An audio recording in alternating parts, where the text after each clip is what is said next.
Bear with me, it's about to start. I might start shaking with anger.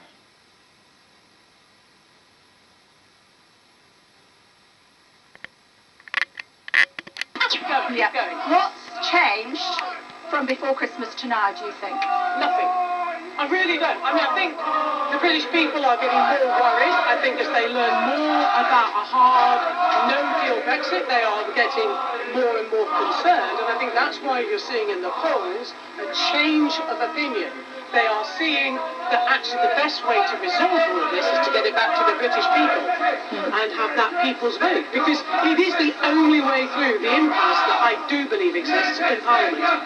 Yeah. Sorry about this polling language. Let's ignore it as best we can.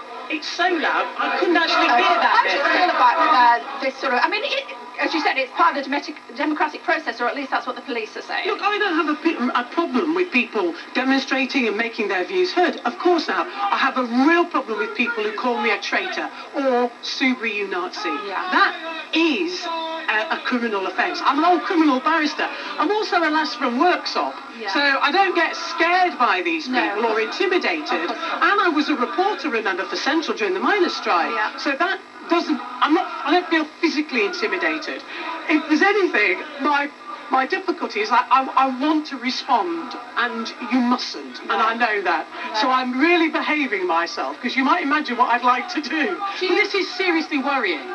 These people are members of, a lot of them, the English Defence League. They support people like the so-called Tommy Robinson man. These are fascists, and overwhelmingly, it seems as well, many of them are racists. They have no regard for law at all. And I'm afraid the truth is Brexit has unleashed these people. This is Britain now. This is not the Britain I know and love, and these people do not represent our country, and they need sorting out.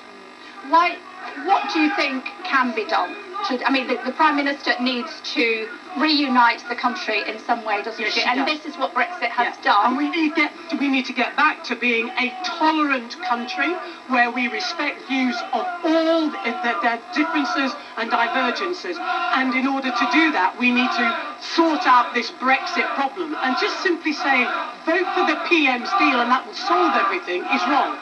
One, it's not a good deal. It will make people worse off. But secondly, the debates about our final destination will continue. So this sort of anger and debate will continue because it will not solve everything. Whereas I believe if we take it back to the British people, now that they can see Brexit, they have Theresa's deal in front of them, it will resolve it once and for all. If she wins the public vote on her deal, that's it. If we remain in the European Union, that's it. We can then move on and get to the causes of Brexit. Not these idiots. These people represent very few people. But the real Leave voters. Talk to them about and understand why they voted Leave. Because for many of them, it was a feeling of alienation from society, a feeling of being left behind by things like globalisation and so on and so forth. And we need to tackle the causes of Brexit, as well as being tough on Brexit. It has to be said that this Brexit divide has unleashed anger on the extremes of both sides. Yeah, I mean, look, that often is a feature of politics in any country. I have to say, I get a lot of grief from some of the Corbynistas, but not like this. Not like this. And what we've done is we've actually empowered these people. They think they have a right to shout out vile things against you. You are not an elected politician. I am. So there's an argument, apparently, that it's acceptable. It is not acceptable against you, and it is not acceptable when people like these people shout racist abuse against Faisal Islam. No. That is disgraceful. And the police should stop that. And you should not be abused either, Kate, because you do your job. Well, you know what? I also cover the miners' strike as a journalist. Exactly. So, I've got skin like a rhino too. Birds, aren't we? Whatever.